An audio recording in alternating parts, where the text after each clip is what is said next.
You are listening to the Body Charge podcast, and I'm your host, Sandy Sanderson. Welcome to the Body Charge podcast.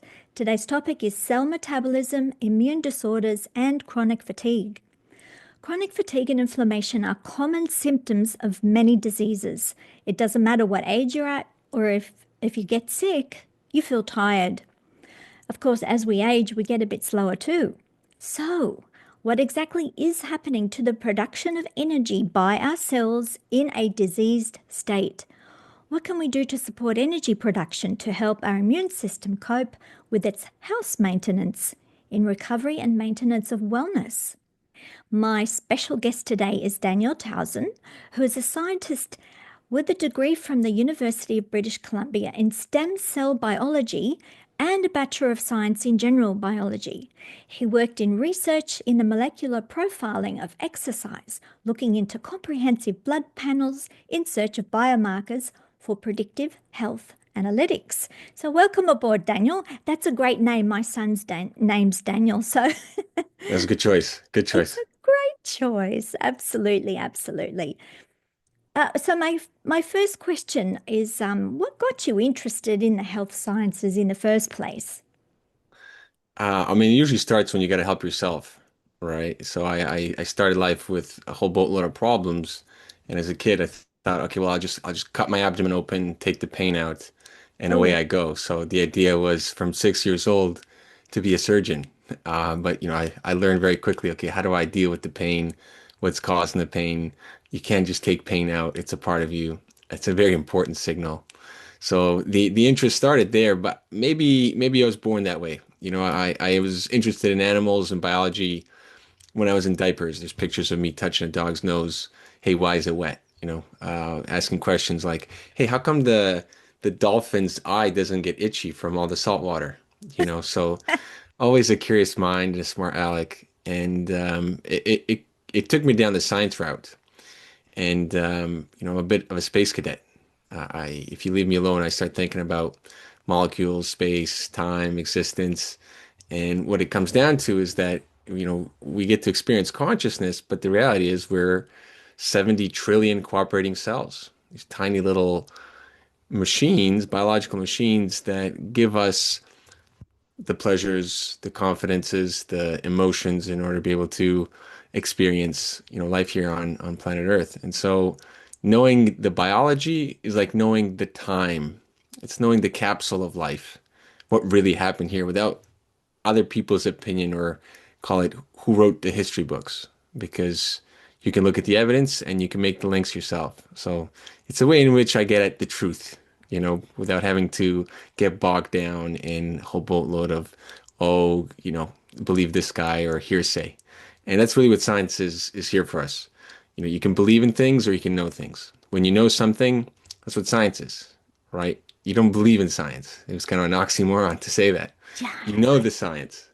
Yes, and we do find that people quote the science, but it's not really the science. It's almost like it's turning into a religion in some arenas, and we're just asked Precisely. to believe. Whereas the whole ethos of science is assume it's wrong until you prove, your case. You can't assume anything. Fair. I would go so far as to say is proof is simply for mathematics and for the courtrooms. What science does is it supports ideas, or another way to say it is you don't falsify something. And so understanding that is really a little bit on the philosophical end. But for the average individual, the everyday man, it's really understand that you need to continuously build on what science is. And it's very easy once you're in it to separate what the science is from story. When the scientists get together and they say, we got to publish a story, get the data together. You see, the data is the science. The story is the way in which you communicate it. You make it sound sexy. You try to sell it. You get grants, you get money. And, I've had my professor said, in his day, there was no such thing as Alzheimer's. It was just dementia. But in order to be able to get a lot of money, it had to be curable. It had to be a disease. You had to name it. And lo and behold, Alzheimer's, comes to the forefront, which is a bit of a shame, not throwing shade on anyone, but in order to get the funding, in order to get the interest to understand more of what's happening in these type of diseases, you had to play this game of, adding more uh, camouflage, a little more disorder in order to be able to get your way. Yes, because otherwise it's not good for business, isn't it? Business for Exactly. some companies. Exactly. Exactly. So there are a lot of this leads to splitting things up and separating, whereas my brain likes to get the pieces and join the puzzle pieces together and see the big picture. So in the big picture of the cellular metabolism, seeing that affects absolutely everything in the body and how everything works in this machine, what role or how important is electrolyte balance, hydration, and pH in the whole metabolism of a cell? What Right. happens Yeah. there? Yeah. These are big questions there. Very heavy duty biochemistry to be able to answer completely. So I'll try not Put it in a to. nutshell. Yeah. I won't do a hand waving answer, but I will have to say, at least a basics of, what's the human being powered by? We say, hey, we eat food. You got to get food for energy, but what does that mean? How does that translate from food into you moving your muscles? And I always dislike the word energy because it sounded like fluff until you understand, okay, well, we don't have 2 hours here to go through really what we're talking about. So it's energy. We sum it up that way. But unfortunately, it comes to a point where we say, oh, I need to eat. I need energy. But yet we have excess fat in us. You have plenty of energy. It's the access to your energy that's an issue.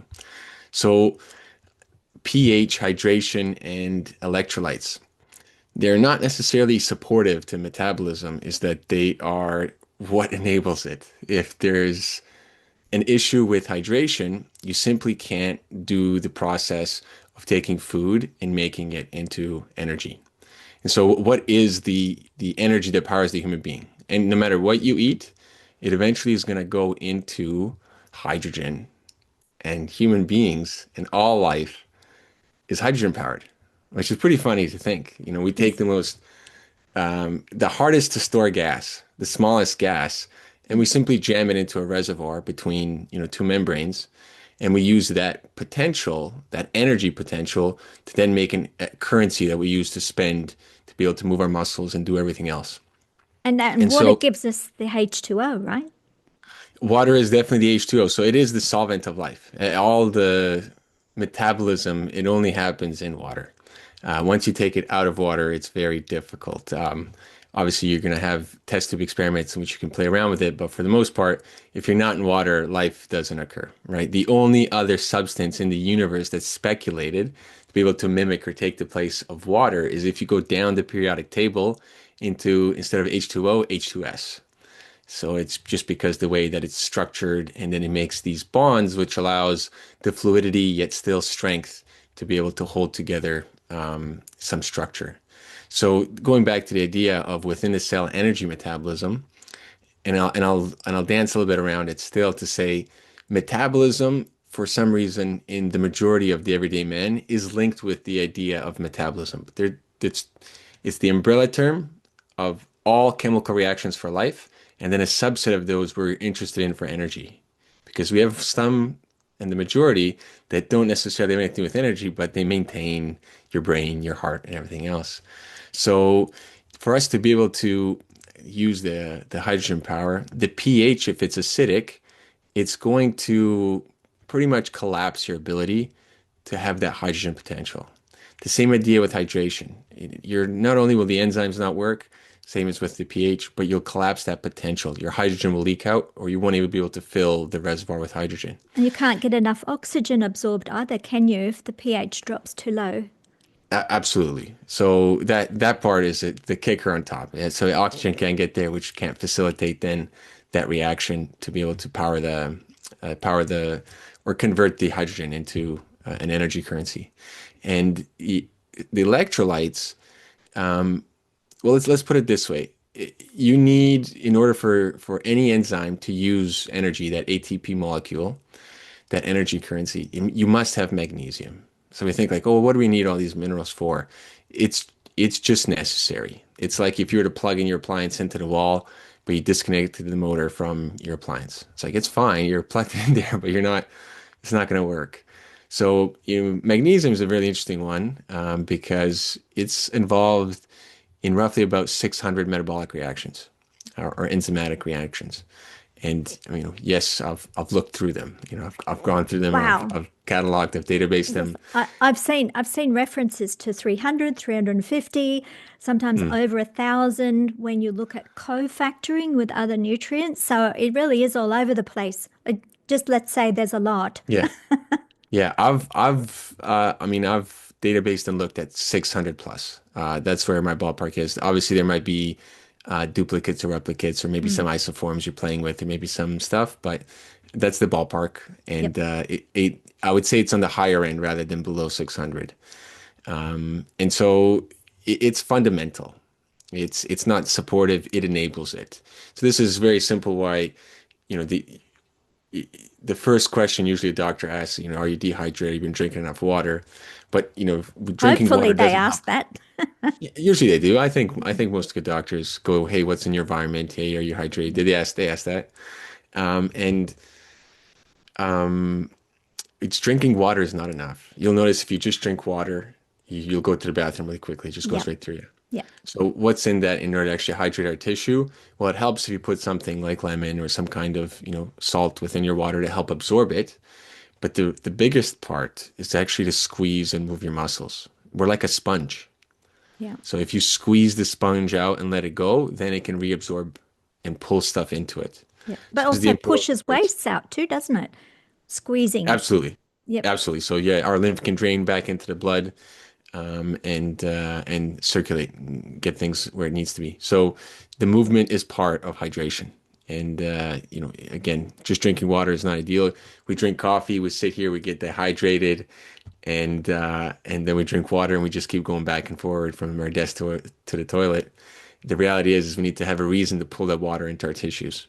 And so that's the easy way to do it. But hard question. So hopefully I didn't go too down the nitty gritty No, of that's biochemistry. that's fantastic. I've done a lot of reading in that area as well Mm, because my business is mm, electromagnesium.com.au. So we developed a range of transdermal magnesium products that are easy to absorb through the skin because with magnesium chloride, there's no digestion required. hmm And a lot of people under stress or, are sick, their digestive system isn't working very well because of that stress. And so it's much easier to absorb through the skin and feel the calmness, but also to drink a lot of water because the two things go hand in a glove. As you said before, you need the magnesium present in the water for the cell membrane to open up and suck up more of that water, right? Absolutely. So in Yeah. order for you to be actually hydrate, this is the idea. Put some salt in there, take a Yeah. lemon. You can infuse it with something else. The reality is that often when we eat, especially in today, because of call it the sedentary lifestyle or the less mobile lifestyle, is that we're actually thirsty. You're not hungry, you're thirsty. And you extract water from food a lot easier than you do from drinking water because it's the way osmosis functions. Water gets to move down a gradient. It's very hard for your cell to actually capture water. It'll just flow right across it. Mm. In order for you to hold it, it actually needs to have that concentration difference in salts. And so it comes very complicated because, we use proteins, we use salts like serum albumin. This is not going too much into the, call it biochemistry, cell biology. But an interesting one is, for example, serum albumin, where under chronic dehydration, you'll see this marker change quite drastically. And so, yeah, for sure, one of the call it leading causes in which will push people down towards a threshold break. And what I mean by that is that you don't just get sick one day. You slowly start moving towards Yep. a worse and weakened state until there's a milestone event or threshold in which you break. And now your metabolism might have shifted for now, for the rest of your life, or until you make that big change to push it back into the right side. And when I say metabolism, imagine it like small little pools. These pools can become bigger or smaller depending on what you do in life. And we have thousands of molecules that act in these equilibria in order to maintain life. It's not just fats, sugars, and proteins. Yes. There's a lot more going on. So there is a lot more going on, and I've found in my experience and with people that we deal with, there's a big problem with pollutions, cellular Mm. pollution, and the difficulty in eliminating wastes, cell wastes, or toxins or chemicals we may have been exposed to, Mm. all sorts of products that should not be in the body can Yeah. get stuck.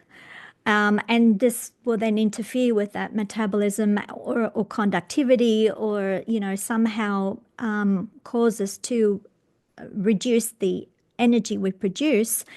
So that's like a brownout, with your electricity supply. And Yeah. so suddenly you're on a computer safe mode and everything's still working, but not optimally. Brain function, cardiovascular, it doesn't really matter which body system you look at. Everything needs to plug into the power source, right? Absolutely. So in the idea of cleaning out, let's say, unwanted materials from your systems, you do need to start with what I would say is a non-negotiable. And I'll just preface this with my approach to helping individuals is really we clean up the blood, and then the problem does it go away. And what do I mean by clean up the blood? Anything, well, my blood's clean. Well, if you take a really big fancy blood test, you'll start seeing how your blood's responding to, whatever you're doing in life. And sometimes you can get a specific, hey, I want to look at glyphosate, atrazine, or whatever kind of particular pollutant you're worried about. But the non-negotiable. So if you would like to start cleaning up your body, the first part is to make sure that every day you enter ketosis. And I think that's not too scary of a biochemistry word there because Yeah. we've keto diet's quite Yeah. popular. And Fat, really all that fat means metabolism. Yeah. it's a yeah, for sure. It's a portion of fat Hmm. metabolism and it's a very important portion. So you'll still have fat metabolism going, but you can easily inhibit ketosis. So if I eat a carbohydrate, my enzyme that produces ketones stops. But the important part is that the ketone is a signaling molecule for protective responses. So it's not necessarily an energy metabolite that we kind of hype up within today's fitness industry. The ketone goes to the brain and says, protect the membrane, turn on membrane protecting genes. Wow. And we see that in the brain, we see that in the heart. And the muscle it does something different. It's very interesting. And so we want that every single day to come into your bloodstream. And it's okay if you have carbohydrates at some point in time, but when you wake up and the first thing you do is eat, and then you have a snack, and then you have lunch, and then you have a snack, then you have dinner, and then you have a snack, and you go to bed, you it's very simple. A plumber can't work on your pipes until he turns off the water. Electrician can't Yeah. work on the wiring until he turns off the electricity. You can't clean your blood while you're eating food. And so you have to have a healthy respect with food. People call it intermittent fasting. I don't Yeah. think this is really fasting. This is the default. This is the You must have normal it. way we should be eating, right? This is baseline. This Yeah. is, hey, I'm an adult and okay, I have my meal. It doesn't matter. You want to have it at 6? Okay, your next one might be at 2 and you're done for the day. Drink fluids, drink things, but you need to bring down both the insulin signaling and the caloric consumption. Once you've done that, then you can start doing the process of supporting your organs, your liver, your kidneys, your spleen, to start cleaning up your blood, your colon. And once the blood has gotten to a point where it's clean, then you can start chopping up tissue that is compromised. So imagine you ingested something that likes to hide in fat stores, but the fat store it hid in is a small piece of fat stuck underneath, I don't know, maybe somewhere in your ribs. Yep. So is And that so adipose tissue around more the middle? adipose tissue, Yep. absolutely. So Yep. we have adipose all around ourselves. It might be even in adipose in the liver itself, or it technically wouldn't be Yep. adipose Like there, it'd fatty be liver. fatty liver, exactly. And even if it's not fatty liver, our liver cells always hold fat in them. Mhm. They are a reserve for fats as well. And so you can have things hide in these places. In order for them to get out, we have to do what we just said. We have to go through this process of setting you up so that you start cleaning your system out, so that when it comes time to start chopping, they call it the molecular scissors. Really, there's two big ideas. Are you chopping up carbohydrate or are you chopping up fat? If you're chopping up a carbohydrate, it's a little bit easier, but you still need to get to a point where you're chewing up. You're turning on the molecular scissors to shave away the carbohydrate matrix, the extracellular matrix. Really, it's collagen, the fancy words like glycosaminoglycans, heparan sulfates, proteoglycans, all that stuff can get gunked up with sugar residues or sugar pollutants or sugar-like analogs, something that looks like sugar that gets stuck there. That makes things sticky, doesn't it? And it's exactly it is. It sticks to your collagen. And so these pollutants, there's really, I would say, you can categorize things that are hurting us in four big broad blankets. One is radiation. That's just if you get radiated, you're destroying yourself. It's very stressful. Yeah.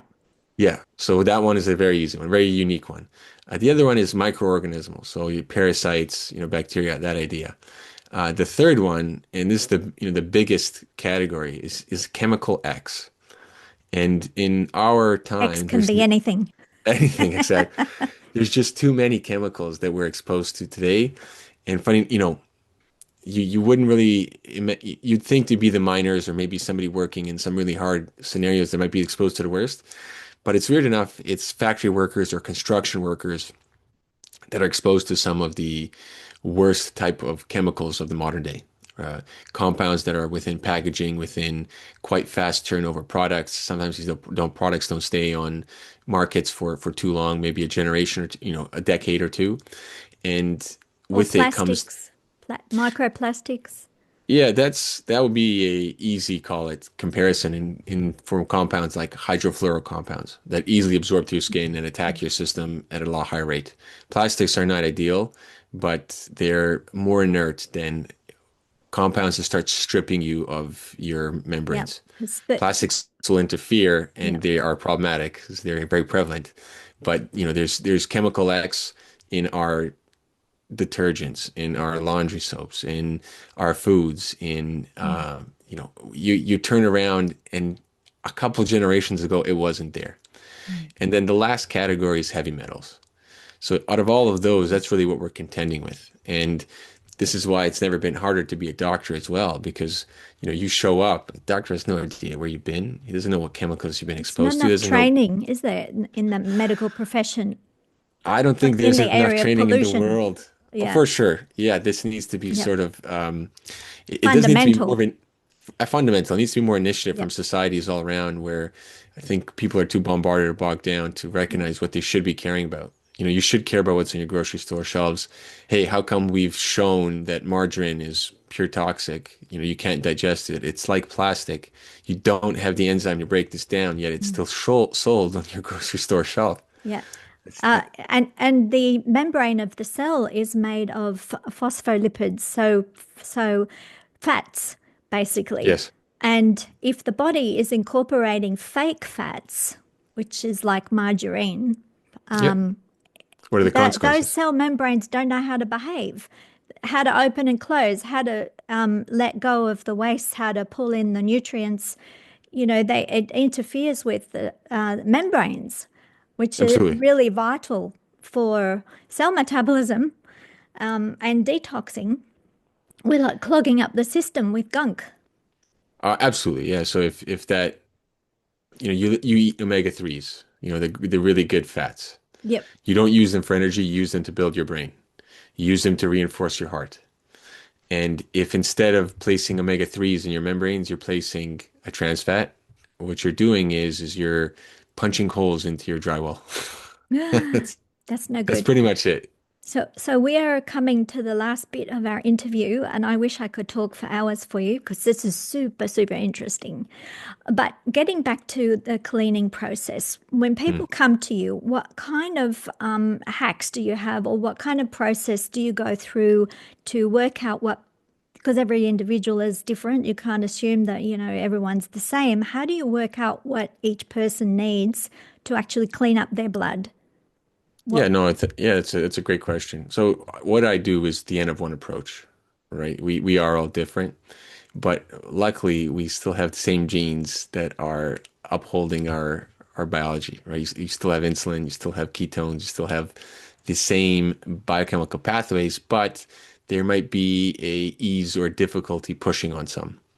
So the approach comes in very standard. Like there are these non-negotiables, and I call them non-negotiables just to understand that you can go and you can say, hey, I'm going to eat 5 meals a day, and you can do these different approaches, but you will come back eventually as you see that the evidence is overwhelming, but more importantly, the life experience of individuals who are doing this in front of you are telling you that this is transformational.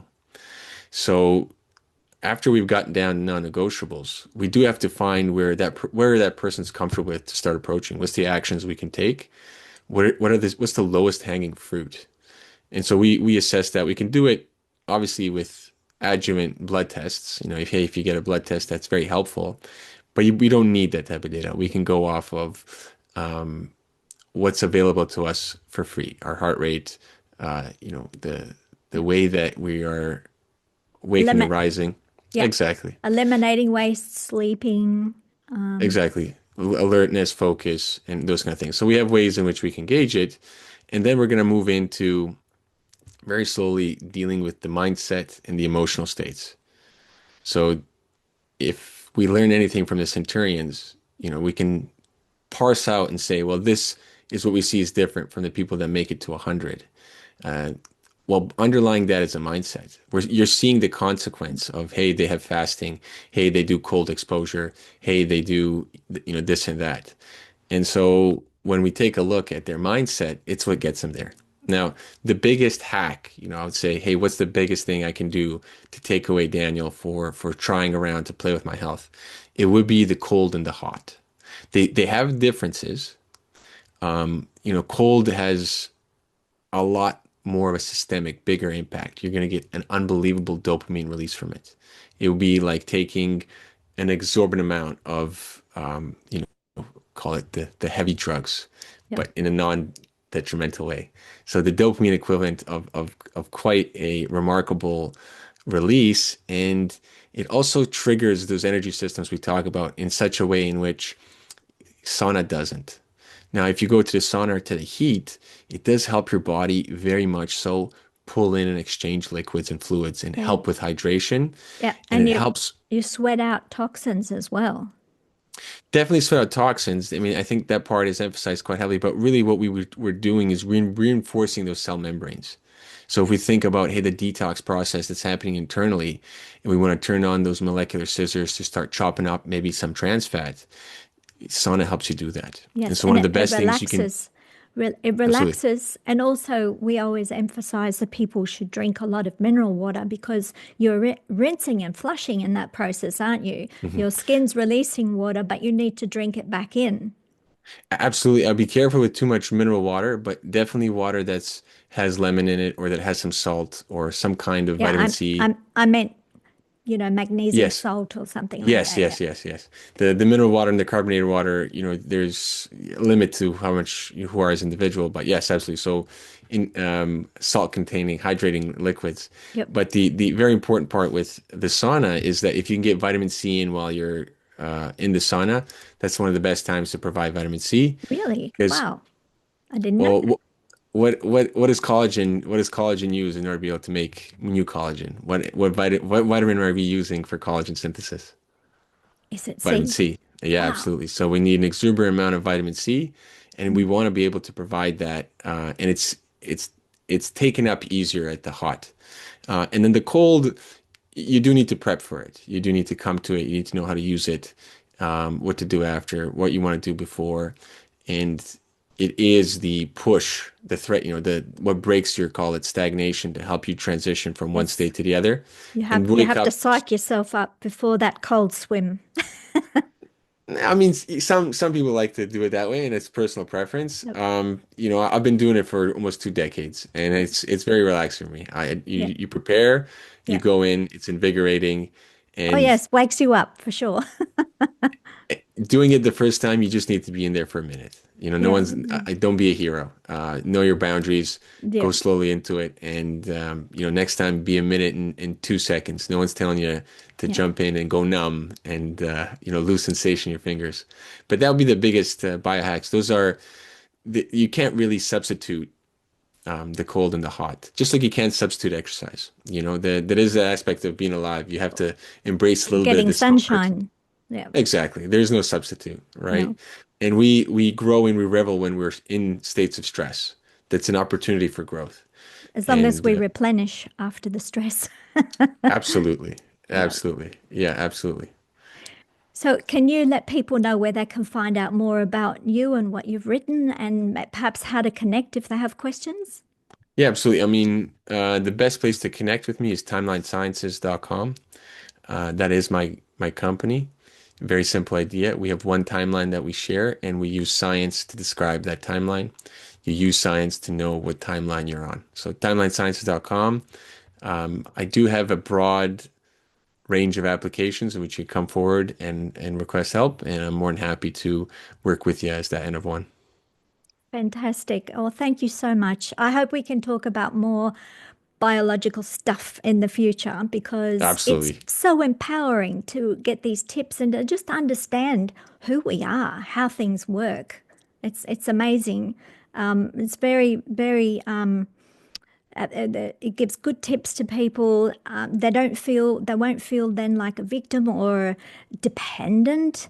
I think human beings need to feel that they have body autonomy and that they can care for themselves. They can do things to change whatever's happening.